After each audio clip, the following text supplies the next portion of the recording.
Hey guys, আসসালামু আলাইকুম। আশা করি সবাই ভালো আছেন। আজ আমি আমার চ্যানেলের নতুন একটি রেসিপি নিয়ে হাজির হলাম আপনাদের মাঝে। আজ আমি তৈরি করব চিকেন শাসলিক। চলুন দেখা যাক শাসলিক বানাতে কি কি উপকরণ লাগে। চিকেন শাসলিক বানাতে এখানে নিচ্ছি 500 গ্রাম চিকেন।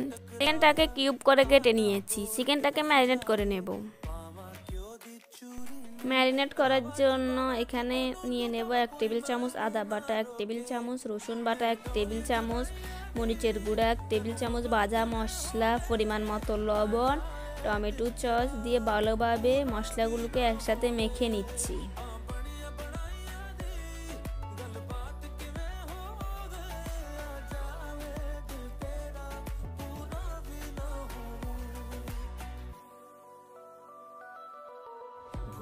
শাসলিকের জন্য কিছু ভেজিটেবল নিয়ে নেব। এখানে আমি কিউব করে পেঁয়াজ আর টমেটো কেটে নিয়েছি।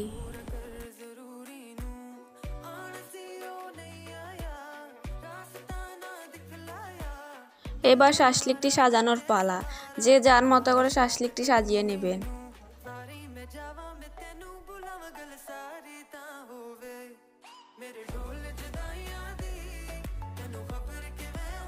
শাসলিকগুলো ফ্রাই করে নেওয়ার পালা।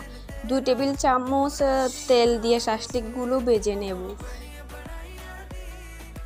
শাসলিকগুলো দেখতে যেন চকচক করে, এর জন্য উপরে সস ব্রাশ করে নেব।